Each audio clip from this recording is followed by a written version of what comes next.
भी बहुत इच्छा थी रात बात करने की, पेपर है परसों का, तो मिला तुम्हें शुभकामना दिलवाता हूँ आपको।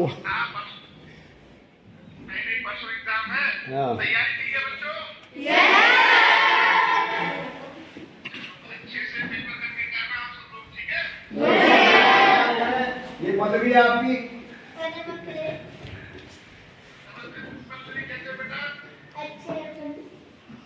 ये सैनिक में जाएगी, इस बार सैनिक में एक को छोड़ देंगे, दोनों तीनों में हो जाएगा इसका नंबर।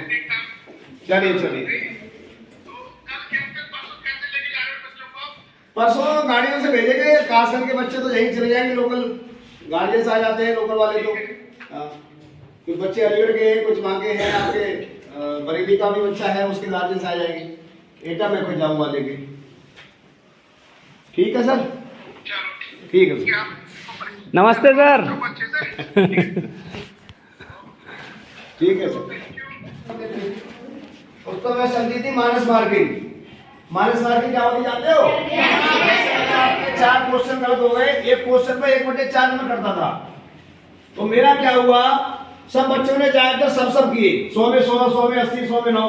मैंने केवल और केवल 29 क्वेश्चन किए थे, 29 क्वेश्चन, एक भी क्वेश्चन गलत नहीं किया। मुझे उम्मीद ही नहीं थी कि मेरा नंबर आ सकता है, मेरा नंबर टॉप उसमें था। और क्यों था? क्योंकि ज्यादातर बच्चों के 20, 25, 30 सब 80 में 80 मार रहे थे, 100 में 100 कर रहे थे, तो उनके नंबर कट रहे थे। जो 50 भी सही थे तो 50 सही नंबर उनके कट गए, 20, 25 पे आ गए। मेरा मैनपुरी में नंबर आया था, मैनपुरी में गया था, एक साल मैनपुरी में तैयारी की थी मैंने, उसमें इंस्ट्रूमेंटेशन कंट्रोल आईसी के नाम से ट्रेन होती है, वहां से मैंने ट्रांसफर करा लिया सोरो में सिविल से, और मैंने डिप्लोमा किया। तो मैं आपसे ये बात कहना चाहता हूं कि जो बच्चे रोजाना 50, 60, 65 नंबर ला रहे हैं, वो अपने आप में हताश ना हो। इसलिए हताश ना हो कि लक भी आपका बहुत बड़ा काम करता है, आपका भाग्य भी बहुत बड़ा काम करता है। जो क्वेश्चन आप करेंगे, अगर आपका भाग्य बहुत अच्छा है तो हो सकता है परसों के पेपर में सही पे आपका निशान लगे। यहाँ आपका गलत लग रहा है, आप मन में गिर गए कि मेरे तो 60 से ऊपर बढ़ी नहीं रहे, मेरे तो 65 से ऊपर नहीं आ रहे, मैं पास नहीं होऊंगा, मैं पास नहीं होगी। ऐसा नहीं है, कुछ भी हो सकता है। अगर जरा सा भी आपने भाग्य ने साथ दिया तो आपका भाग्य अगर साथ देता है तो निश्चित ही आप सफलता प्राप्त करेंगे। हमारा सभी शिक्षकों का सभी की तरफ से बहुत बहुत आभार रहेगा, बहुत बहुत बधाई रहेगी, बहुत बहुत खुशियां रहेगी कि आप नवोदय पास करके आते। तो मेरा तो यही है कि आज तक जो कुछ भी हुआ उसको भूल जाइए, आज तक तैयारी कीजिए, टेस्ट दीजिए। सबको पता है पैराग्राफ, ऐसा बच्चा कोई नहीं है अपने यहाँ जो हिंदी पढ़ना नहीं जानता, सब हिंदी पढ़ते हैं, केवल छांट गए। उस समय आपका दिमाग किस तरह कार्य कर रहा है? बिल्कुल पेपर में हेजिटेशन लेके नहीं जाएंगे, टेंशन लेके नहीं जाएंगे, बिल्कुल मस्त जाएंगे। ये नहीं सोचेंगे कि हमारा आज नवोदय का पेपर है, मस्त जाइए, जो होगा बहुत अच्छा होगा, और जो भी हुआ बहुत अच्छा हुआ, उसको सब भूल जाएं और मस्त होकर पेपर दें, तैयारी करें, रात को कोई टेंशन न लें, कल की रात आराम से सोए, मस्त सोए। सोते समय भी आप पढ़ सकते हैं, मनन कर सकते हैं, सोच सकते हैं। उसके बारे में सर ने बरक्का क्षेत्र में निकाला था जब उसका विकट दिया था, केवल मन में सोच रहे हैं। तो विकट बराबर होता है आपका a/√2, √2 से √2 काट दो, a आगे भुजा, उसका परिणाम निकाल लो, क्षेत्रफल निकाल लो, विकट निकाल लो, कुछ भी निकाल लो। ऐसे करके सोचना है, गहराई नहीं लेनी है। अरे मेरा तो ये रह गया पढ़ने को, मेरे क्षेत्रफल रह गया, मेरे ब्याज रह गई, मेरे काम समाचार रह गया, ये टेंशन अगर लोगे तो जितना आपको आ रहा है वो भी सब भूल जाओगे, बिल्कुल भूल जाओगे, नकल ले जानी नहीं है आपको। कभी भी पेपर में आप देख लेना, अगर आपने एक पेपर नंबर की नकल बनाई, ये सूत्र मुझे याद नहीं हो रहा है, तो उसके चक्कर में 4 सूत्र भूल जाओगे। इसलिए उस सूत्र को 4 बार लिखिए। कमिश्नर साहब कहते हैं इस बात को कि जितना आप लिखेंगे उतना ही आपका पक्का होगा कि नहीं होगा? कोई चीज अगर आपको याद नहीं हो रही है तो केवल लिख लिख के याद कीजिए। इंग्लिश का भी याद करो तो लिख लिख के याद करो, रटो मती। रटने वाली चीज जब आप भूलेंगे तो वो याद नहीं आती है वो, और लिख के देखेंगे, जहां आप लिखते समय भूले फिर आप देख लो। मैंने आप अपना उदाहरण बताऊं आपको सीपीयू का। जब मैंने पढ़ने की थी सीपीयू की फुटबॉल मुझसे पूछी गई थी हाई स्कूल के बाद जब मैंने डिप्लोमा किया था उसके बाद, तो सीपीयू की फुल फॉर्म मैं आज तक नहीं भूला हूं। तो जब दिमाग पे गहरी चोट लगती है ना, वो चीज हमेशा याद रहती है। आपको मारे पड़ जाएगा हमारा क्वेश्चन कहां हम भूले थे, तो वो चीज तुम भूलोगे नहीं। इसलिए दिमाग में कोई टेंशन नहीं, एकदम मस्त रहिए, खुश रहिए, पेपर देके जाइए बिना टेंशन के, ठीक है ना। और फिर तो अभी शाम को मुलाकात होती है। जैसा कि समय समय पर हम अपने इन बच्चों की वीडियो बनाते रहते हैं और आपको दिखाते रहते हैं कंटिन्यू ये बच्चे हमारे किस प्रकार से कठिन सवालों को बड़ी सरलता से निकालते हैं। क्योंकि उसका सबसे बड़ा रीज़न ये है कि हम उनको ठीक से समझाते हैं। तो इसी क्रम में आज भी जैसे कि कुछ सवाल दिए हैं, तो काफ़ी बच्चों ने वैसे निकाल लिए हैं, फिर भी मैं अपने वीडियो के माध्यम से उन बच्चों को समझाना चाहूँगा और एक दो सवालों पर बुलाना भी चाहूँगा। तो जैसा कि सवाल दिए हैं, किसी आयत की लंबाई 8 मीटर और चौड़ाई 6 मीटर है, उस वर्ग की परिमिति ज्ञात कीजिए जिसका क्षेत्रफल आयत के क्षेत्रफल का तिगुना है। सवाल क्या है कि गणित की पहले हमें भाषा समझनी चाहिए। गणित एक पहेली है, वो उलझाने की कोशिश करता है, लेकिन हम बार बार अध्ययन करके उसको समझते हैं। गणित कठिन नहीं है, गणित सबसे सिंपल है, क्योंकि गणित में आंसर छिपा होता है। सबसे बड़ी बात यह है कि उसमें आंसर छिपा होता है। कोई भी सवाल हो उसमें आंसर छुपा। अब जैसे कि पहले सवाल की बात करें, किसी आयत की लंबाई। देखिए बात नहीं बच्चों, आपने सभी ने सवाल निकाल लिया है। अभी जैसे कि हम बुला भी सकते हैं आपको, अच्छी बात है। तो ध्यान दीजिए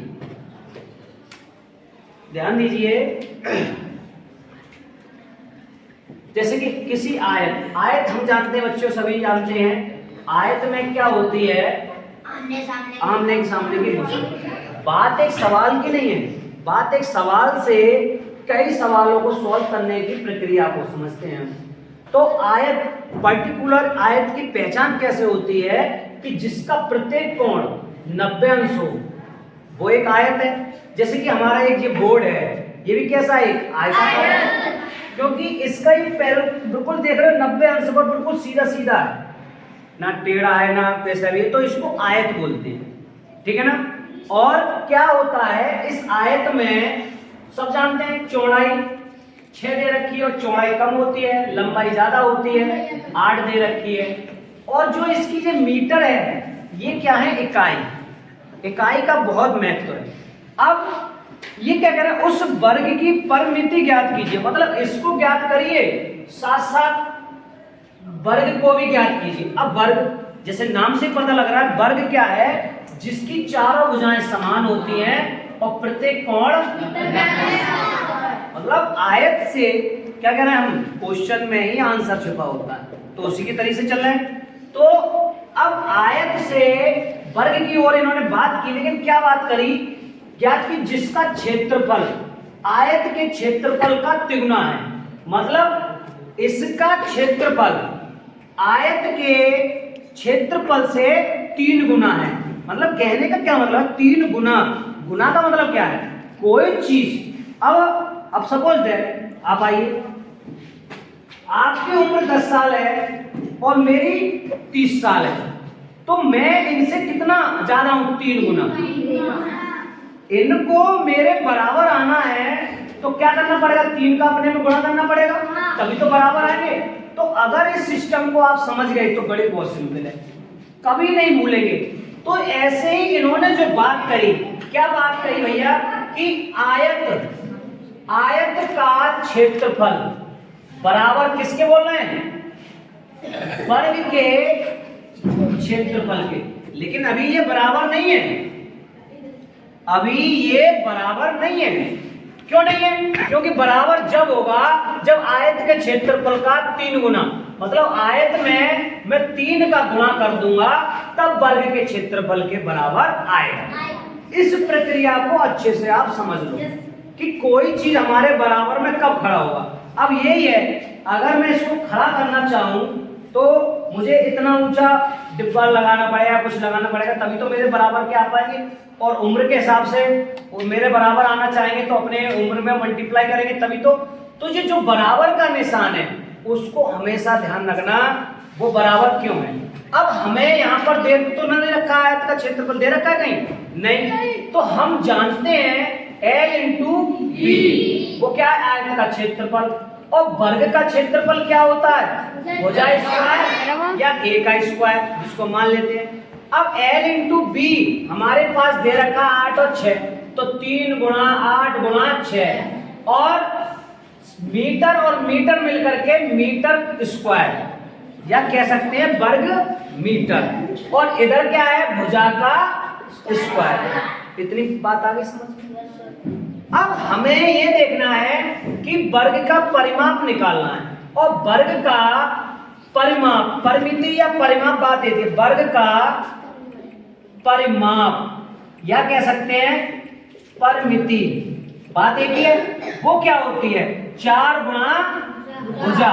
तो सबसे पहले हमें उनका क्या पता होना चाहिए, सूत्र भी पता होना चाहिए कि भाई कैसे निकालते हैं, और इसकी इकाई जो इकाई होती है उसी को इकाई, जैसे मीटर सेंटीमीटर उसी की। क्लियर आ रहा है समझ में बहुत अच्छी तरह? तो सबसे पहले हमें भुजा का यहाँ पे निकालेंगे, पहले भुजा तो पता कर लें। अब भुजा कैसे पता करेंगे? भुजा पता करने के लिए इन इकाइयों का मल्टीप्लाई, क्या करेंगे मल्टीप्लाई मत करो, नहीं आता है, जो इधर वर्ग है दूसरी तरफ क्या बन जाता है वर्गमूल। तो भुजा बराबर हम लिख सकते हैं वर्गमूल 3 गुणा 8 गुणा 6। अब 3 गुणा 8 गुणा 6, 8 के हमने गुणनखंड कर लिए, 6 के गुणनखंड 8 के क्या करेंगे 2 2 2 2 2 कर लिए, 3 बार 2 दूनी 6 4 दूनी 8 गुणनखंड हो गए। ऐसे ही 6 के किए तो 2 गुणा 3। अब वर्गमूल में जोड़ा बन करके बाहर आते हैं, तो 2 का जोड़ा यहाँ से मिला और 3 का यहाँ से मिला और 2 का ये, तो 3 गुणा 2 गुणा 2 और 3 दूनी 6 दूनी 12। अब सेंटीमीटर से सेंटीमीटर तो सेंटीमीटर, क्या है ये मीटर, सॉरी मीटर, तो मीटर हो गया। इधर आ जा बेटा, इधर आओ। अब मीटर हो गया। अब इस मीटर से हमें पता लग गया कि भुजा कितनी आ गई 12 मीटर। अब 12 मीटर हम यहाँ पे क्या करेंगे 4 गुणा 12, इकाई की जगह क्या लिखेंगे मीटर। आधी बात समझ में? अब 12 चौक 48 मीटर।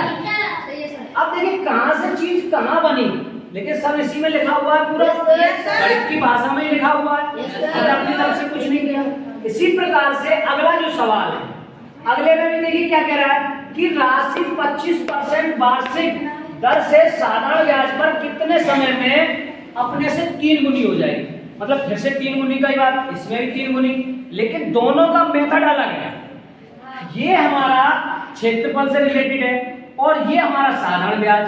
अब साधारण ब्याज को हम जानते हैं, ब्याज क्या है पर्टिकुलर ब्याज जो हमसे कोई लेता है, हम किसी से पैसे उधार लेते हैं, कुछ भी है वो हमसे ब्याज लेता है। अब हम इसको हम जानते हैं, बस एक ही फॉर्मूला लगाते हैं कि साधारण ब्याज बराबर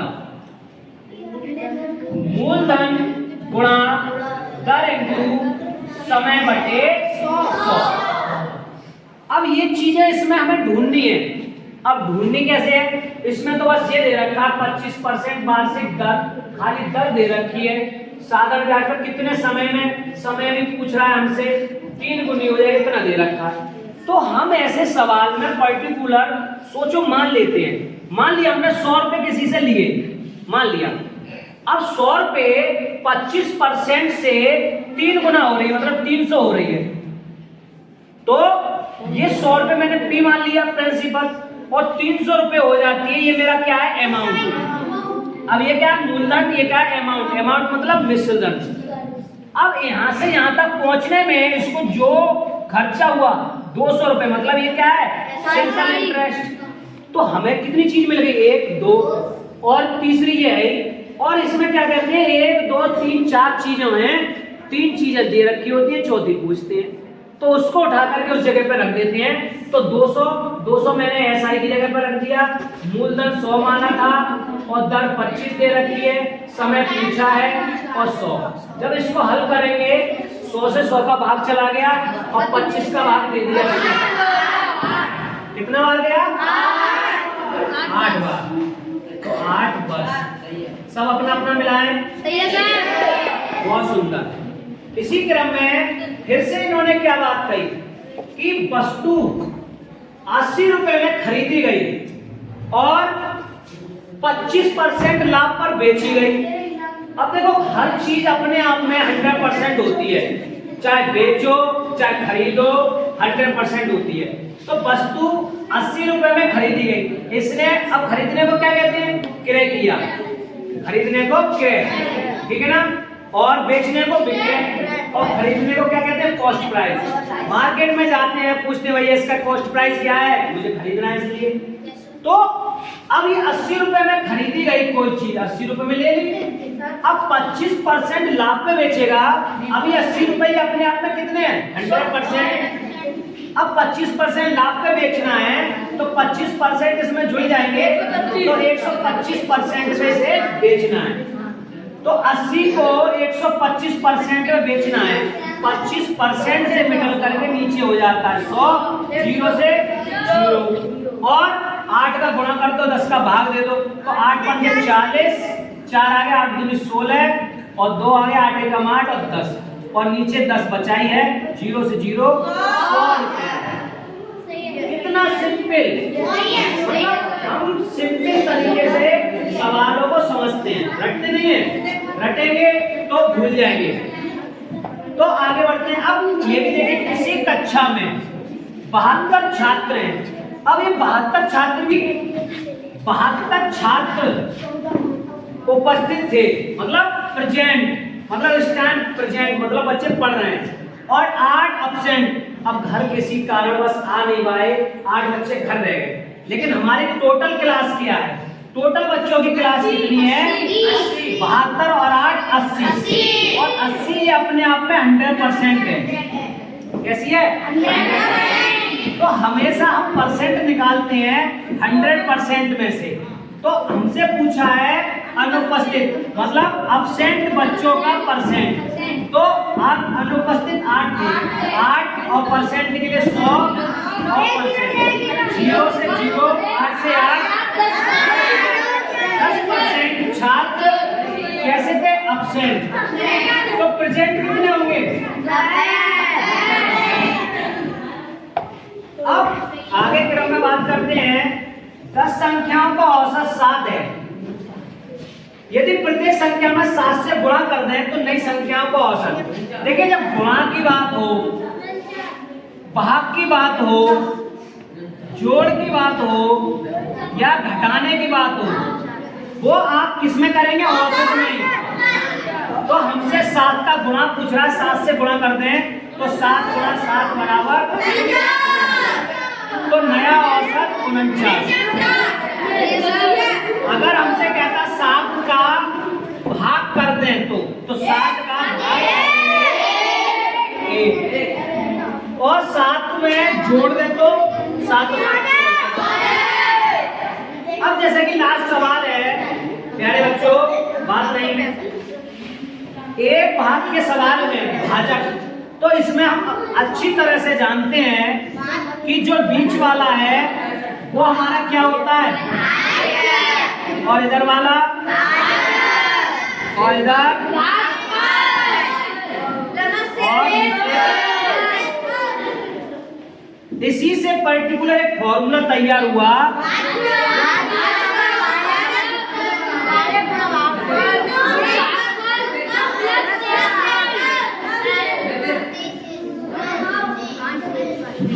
तो भाजक दे रखा है 25,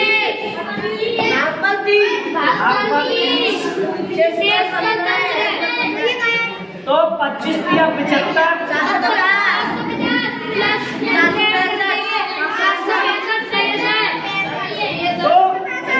पर्टिकुलर इस तरह से बात नहीं, काफी बच्चों के आंसर सही होंगे। बहुत बढ़िया।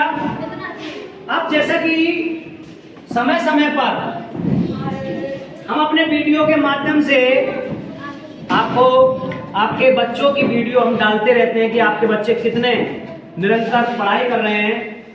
हमारे हिम्मतपुर सही में जो आवासीय रूप से रह करके ये तैयारी कर रहे हैं, अपने लक्ष्य को जो प्राप्त कर रहे हैं, तो आप सब जानते हैं कि ये हमारा विद्यालय मंदिर के समान है और यहाँ पर हर कोई अपना पूरा 100% योगदान देना चाहता है। तो उसी क्रम में समय समय पर हमारे माननीय अमरपाल जी जो IRS हैं, वो भी समय समय पर इन बच्चों को बताते रहते हैं, समझाते रहते हैं। जैसे कि आपने जो अभी इससे पहले वीडियो देखी, उसमें वीडियो कॉल के द्वारा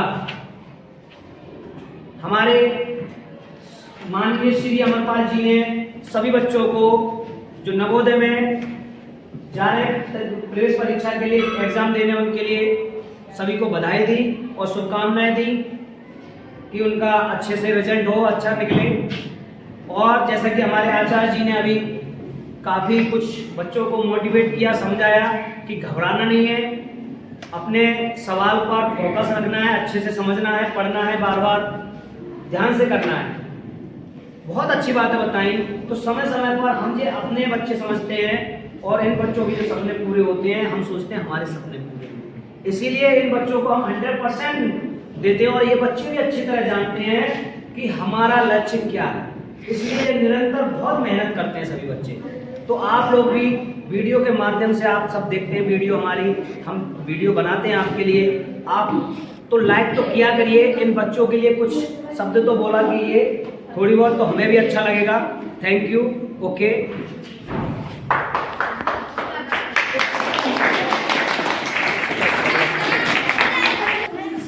हाँ भाई, क्या कहना चाहोगे?